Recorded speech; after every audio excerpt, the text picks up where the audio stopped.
Welcome to Inner City Media, where we share stories of true crimes from the past and present. These stories are not to be glorified, but to be measured as cautionary tales. We'll take a deep dive into the minds of those accused and convicted of heinous crimes, and the victims who suffered an untimely death. At the end of the 1980s, 6 friends created a gang that spread across several states. This gang became a huge dealer in the crack cocaine epidemic that was sweeping through the country at that time. They were known as the Poison Klan and made their mark on Brooklyn by becoming one of the most notorious criminal groups in the city. George Chang was known to be the founder of the Klan along with his friend John White.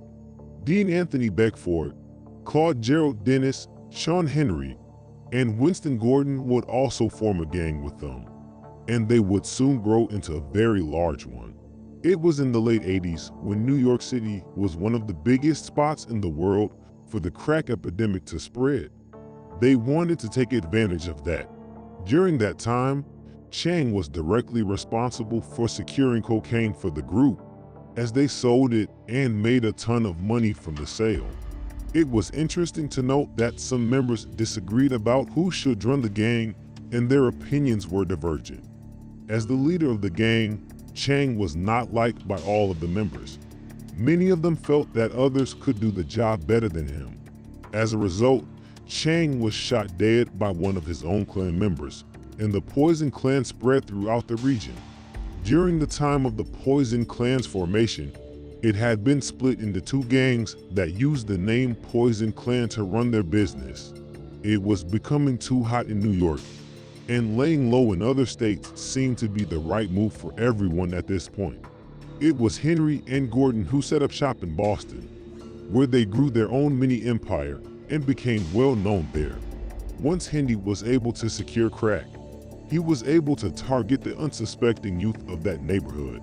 In addition to making many young people addicted to drugs, they also recruited them into gangs, both officially and unofficially. Sadly, Henry did not last long before he was killed. Gordon was now left without a supply chain that he could rely on, and he was forced to return to New York and regroup with his old friend Dwight. After returning to Boston, Gordon started a new criminal enterprise selling marijuana.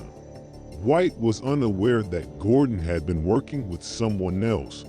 Buffon was someone that Gordon met while selling crack. He was now his secret supplier and right on the outskirts of the dangerous gang. It might not have turned out so badly if a surprise visit hadn't ended in bloodshed. During White's visit to Boston, Gordon offered him and his friend a place to stay. It was then in 1990 that White met Buffon for the first time. As soon as he saw the man's expensive BMW, White asked if he could ride with him, and the man readily agreed. At the time, he did not have any idea what he was getting himself into. In the course of the shopping trip with Buffon, White noticed the piles of money that Buffon had in his possession, with no real explanation as to why. In the course of the drive back, the BMW seemed to separate from the other cars and disappear. The last time anyone was going to see Buffon alive was at this very moment. As White returned to the house, he had the keys to the BMW and a story about dropping Buffon off at a friend's house. They did not know, however, that as they were conversing, Buffon was dead in an alley just a few miles away.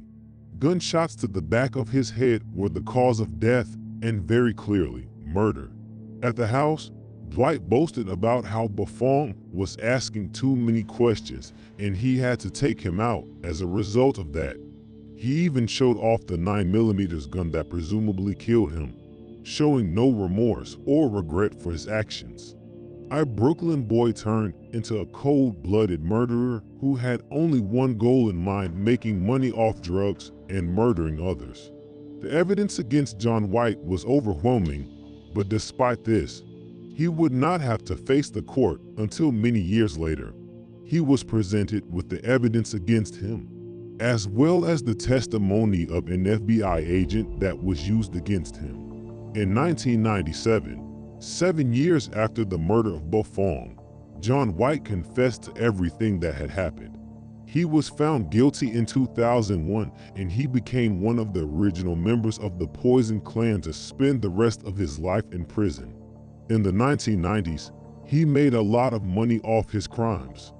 This makes him one of the most common names that comes to mind when it comes to the Poison Klan, the biggest and one of the most dangerous.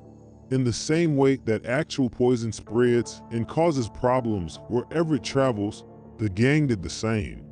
During the time that Buffon and Gordon were selling marijuana in Boston, another founding member of the Klan had formed a separate group from the other members. Having settled in Virginia, Dean Beckford allowed the gang to spread and grow there under his control. In the Carolinas and Virginia, he discovered that there was a huge market for his product. Taking a trip down south seemed like a wise idea, but he needed help to make it work. As other members of the Poison Klan were either dead or were in Boston, he wanted to recruit a new member into the Klan. It was unknown to everyone at the time that the men he brought in would become just as notorious as the founders of the gang themselves. His name was Spencer Bowen. He was known to people on the streets by the name Scooter.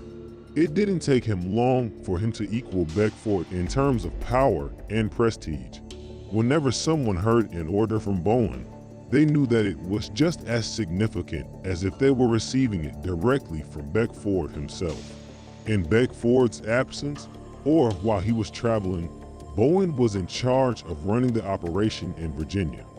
He was helpful in the operations of the crack cocaine market, and before long he and Beckford had brought in a large amount of money.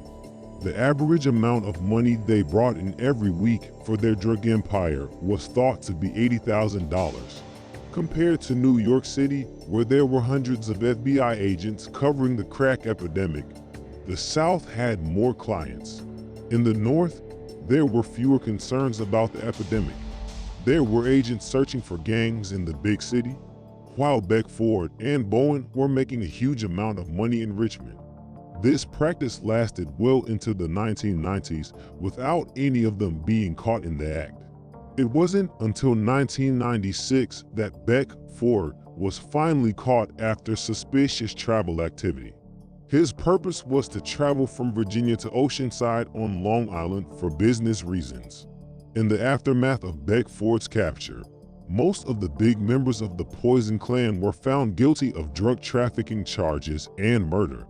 The only thing keeping the operation down south on track for the foreseeable future was the fact that Bowen managed to stay off that list. The only problem with Bowen's situation was that the supply of drugs had run out.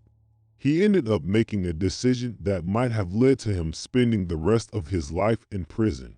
It was then that he told two of his distributors in the Carolinas to send him $50,000 each, and once they did that, he would send them down the drugs. Unfortunately, Bowen did not get a chance to use the money to purchase drugs, and he ended up keeping it for himself. As a result, in 1997, when the two men were caught, they threw Bowen under the bus and informed federal agents that he was involved in the case. As a member of the gang he helped run, he was viewed as a traitor by the rest of the gang. As a result, it will never be clear whether Bowen intended to run off with the money and begin a new life for himself or not. It has been speculated that he did intend to give the two men drugs to sell, but somehow the exchange did not fall through. In any case, Bowen had two previous charges against him that were drug-related, and this last one was the tipping point that led to the end of his career. As a result of the drug crimes that he committed, he was sentenced to life in prison and was unlikely to see the light of day again. In comparison to the other members of the Poison Clan, it is his arrest that has sparked the most debate and petitions for his sentence to be reduced. Today, however, it appears that Bowen will die in prison as a result of his crimes. Although he was not one of the founders, he was still considered the head of the Poison Clan in Virginia, right alongside Beckford. Despite the fact that they were not the biggest drug gang at the time, these few friends managed to transform a small gang into one that spread across many states and made millions off drugs. During the course of the investigation, they were caught for 5 murders and 2 shootings of people.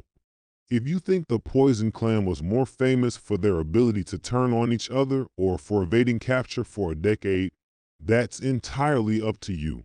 The truth of the matter is that there is no way these 6 Brooklyn boys could have known that when they started this group in the late 80s, it would become a part of a name that became familiar to almost everyone, everywhere. The only direction a negative mind goes is down.